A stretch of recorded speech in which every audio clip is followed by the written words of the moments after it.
Olá pessoal, estamos mais uma vez aqui no Fractal Revisa. Meu nome é Fabiana Moreno e hoje nós vamos estudar sobre hidrostática. Então vamos ao quadro.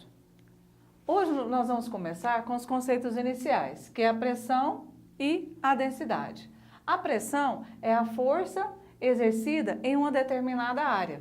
Quando eu aplicar uma força sobre essa superfície aqui, o que vai acontecer? Essa força, ela vai o quê? Ela vai se espalhar, não é?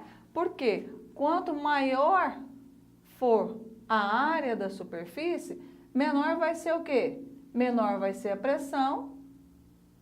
E quanto for menor a área da superfície, maior vai ser o quê? Maior vai ser essa pressão. Elas são grandezas inversamente proporcionais. A pressão no sistema internacional ela é dada em Newton por metro ao quadrado, a força é dada em Newton, a área é dada em metros quadrados. Um outro conceito que nós vamos passar aqui rapidamente é sobre a densidade. A densidade é a massa de um corpo sobre o seu volume. É a grandeza física que mede a razão entre a massa e o volume de um corpo.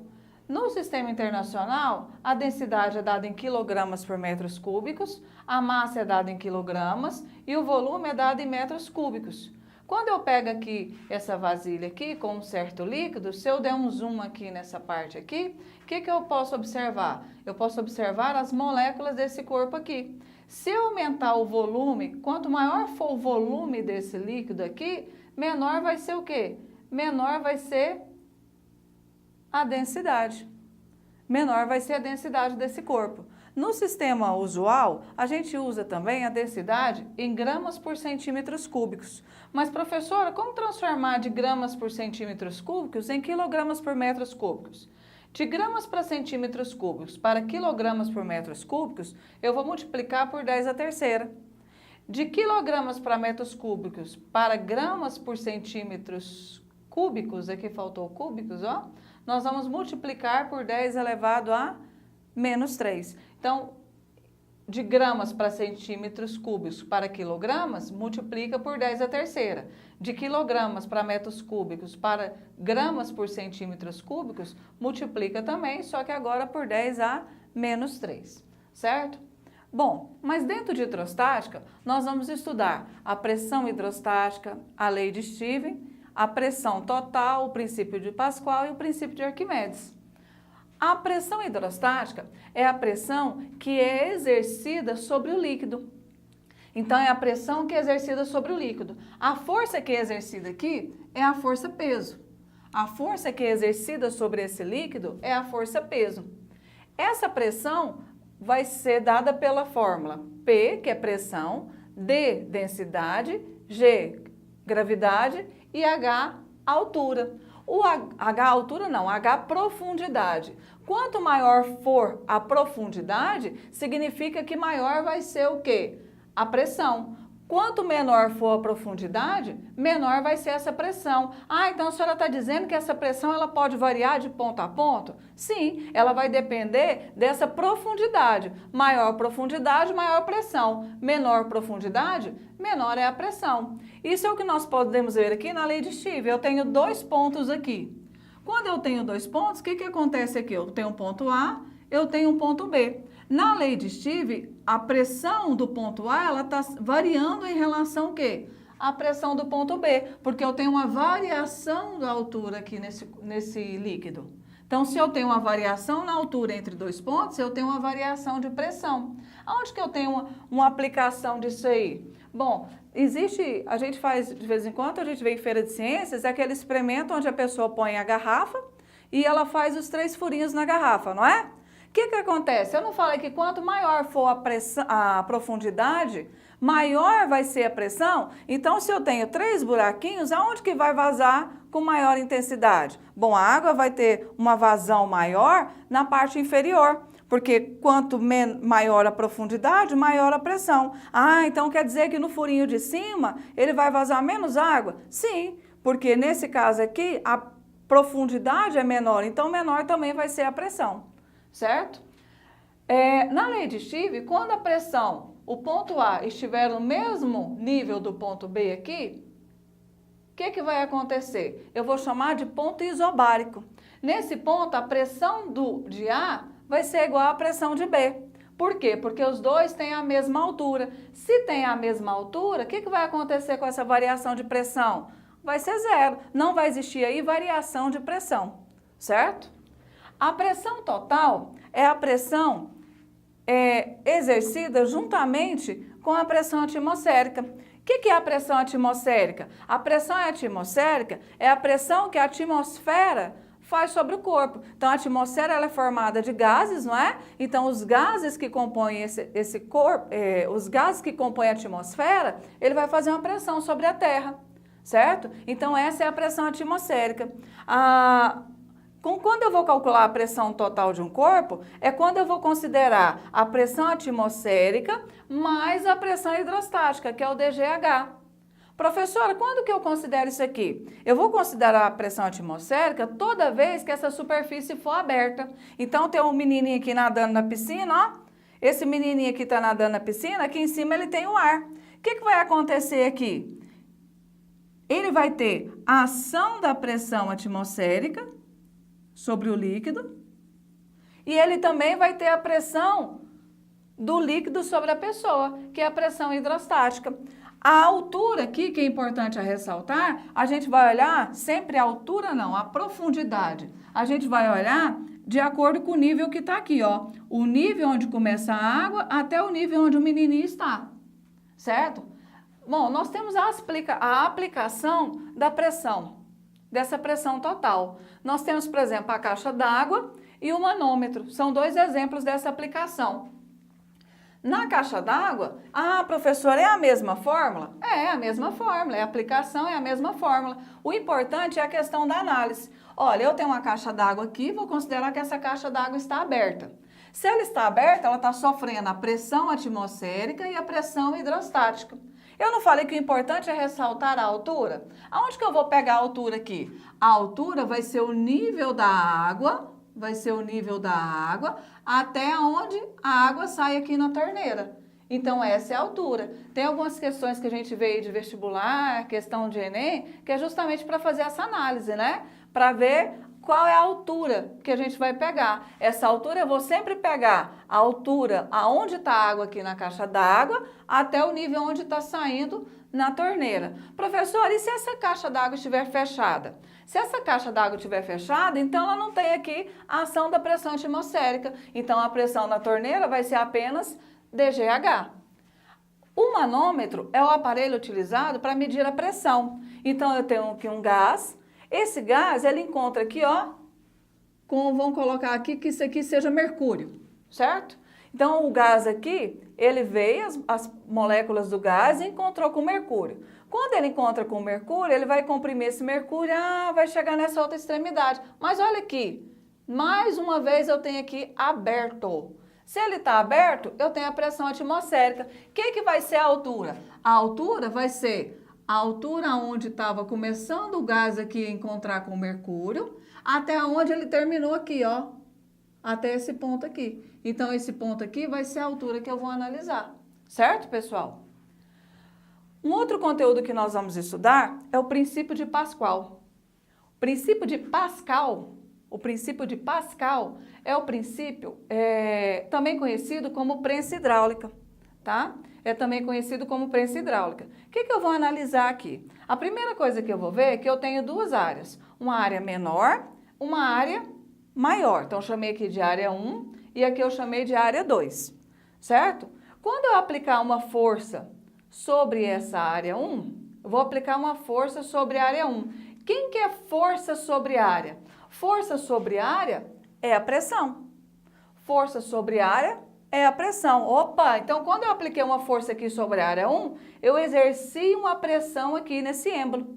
O que vai acontecer nesse êmbolo? Ele vai comprimir esse líquido aqui, né? Um líquido imissível, ele vai comprimir esse líquido aqui e vai chegar nesse outro ponto aqui com a mesma pressão. Porém, ele vai ter que exercer uma força maior. Por que ele exerce uma força maior? Porque a área é maior. A área, ela é diretamente proporcional à força aplicada. Maior a área, maior a força. Então, se a pressão de um lado é igual à pressão do outro, pressão lá no início, né, força sobre área, então vai ficar F1 sobre área 1, que vai ser igual a F2 sobre área 2. Essa área aqui é a área da circunferência, né, que é πr ao quadrado, certo, pessoal? Vamos dar continuidade aqui. A outra matéria que nós vamos estudar é o princípio de Arquimedes. O princípio de Arquimedes também é conhecido como empuxo. Bom, o empuxo ele é dado pela fórmula E, que significa empuxo, D, que é a densidade do líquido no qual se encontra o corpo, o V é o volume deslocado e G é a gravidade. Professora, o que é um empuxo? O empuxo é a força que a água exerce sobre o corpo. Só que no caso aqui, ele puxa o corpo para cima. Mas nós não sabemos que a força-peso, o que é a força-peso? É a força que a Terra puxa os corpos, não é? É a força com que a Terra atrai os corpos. Quando a gente estudou lá a lei de ação e reação, a gente viu isso. Então a força-peso aqui, ela está para baixo, o empuxo está puxando para onde? Para cima. Nesse ponto aqui, eu vou ter que o empuxo vai ser igual ao peso. Nesse caso aqui, o empuxo vai ser igual ao peso. Esse volume deslocado, por exemplo, se eu colocar um corpo aqui, o volume que eu colocar aqui vai ser o volume que vai deslocar do líquido. Então, eu tenho uma superfície com um certo líquido, quando eu colocar um volume lá dentro, o que vai acontecer com esse líquido? Ele vai deslocar, ele vai aumentar, ele vai subir, não é? Esse tanto que subiu é chamado de volume deslocado, que é proporcional ao corpo que eu coloquei, certo? É proporcional ao corpo que eu coloquei. Aqui nós temos uma outra aplicação do empuxo, que é o iceberg, né? Eu tenho aqui, ó, a mesma coisa, o empuxo está puxando para cima e a força-peso está puxando para baixo. Nesse caso aqui, o que a gente está considerando aqui, ó? Eu tenho aqui 10% do volume, 10% do volume aqui para fora da superfície, né? Para fora, no caso do mar, do líquido, e eu tenho aqui 90% desse iceberg, ele está o quê? Ele está dentro da água, ele está no mar, né? Então, nesse caso, eu tenho parte do iceberg fora e parte dele dentro da água. Bom, aqui nós temos uma aplicação da lei do empuxo, certo, pessoal? Vamos fazer algum exercício em relação a isso. Número 1. Há uma legislação específica do Ministério da Saúde para os produtos comestíveis, como sorvetes, que estabelece, dentre outras normas, que o volume de 1 kg desses produtos deve ser aproximadamente 2,105 litros. Assim, é correto afirmar que a densidade recomendada por esses produtos é...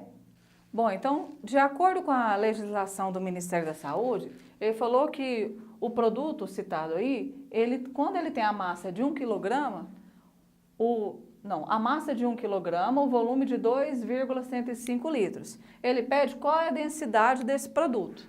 Densidade, a gente sabe que é massa por volume. Professor, eu tenho que transformar? Não, existe uma outra unidade usual que é quilogramas por litro, então não preciso transformar.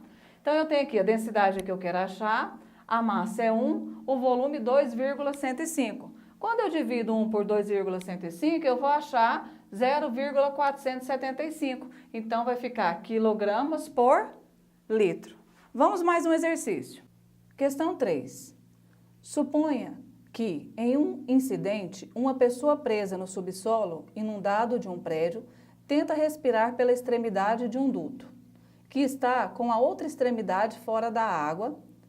Aí ele nos dá a densidade de 1 vezes 10 elevado à terceira quilogramas por metro cúbico.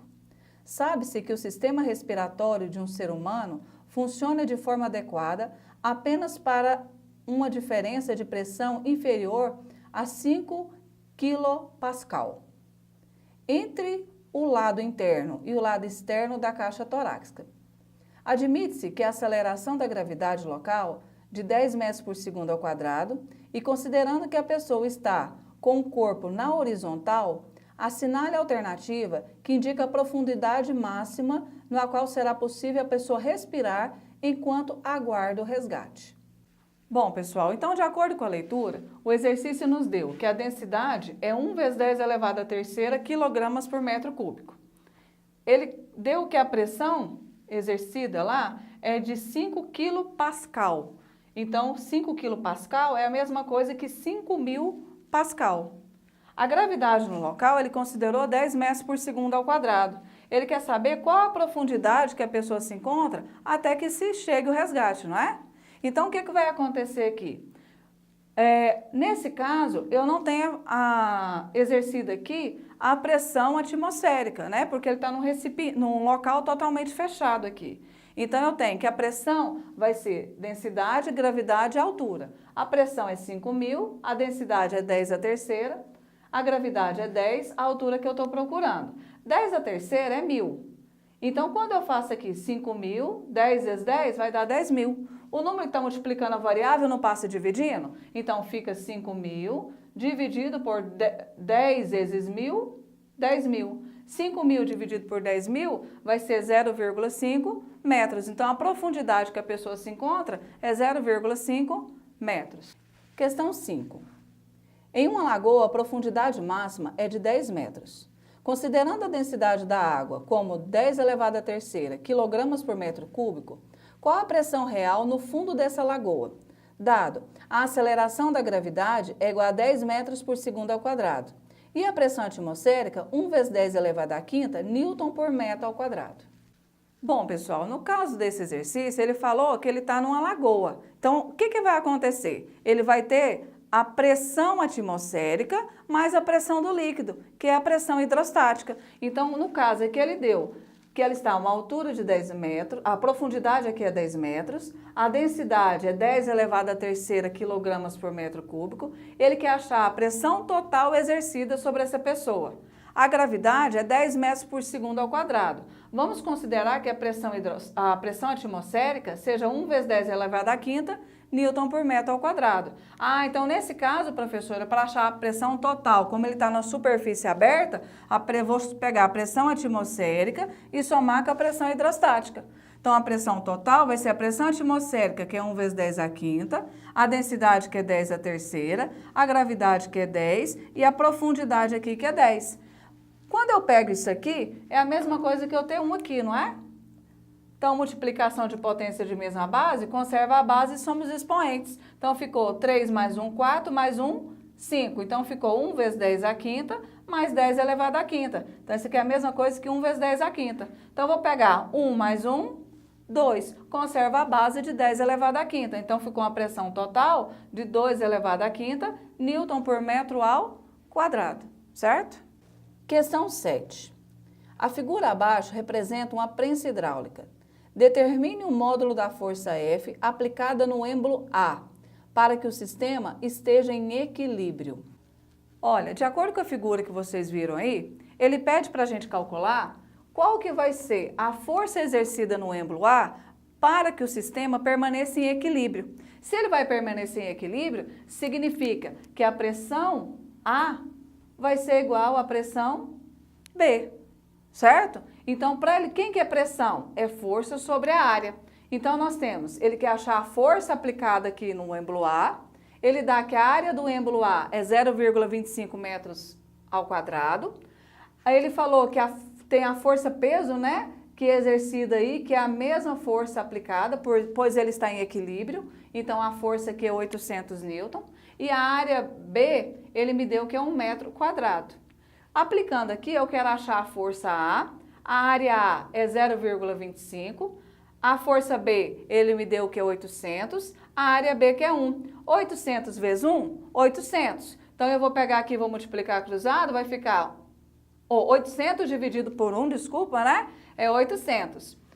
1 vezes FA, se eu fosse multiplicar cruzado, ia ficar FA. 800 vezes 0,25, 800 vezes 0,25 vai ser 200 newtons. Então, para que o sistema permaneça em equilíbrio, eu vou ter que aplicar sobre a área A uma força de 200 newtons. Bom, pessoal, essa foi a nossa aula sobre hidrostática. Até a próxima.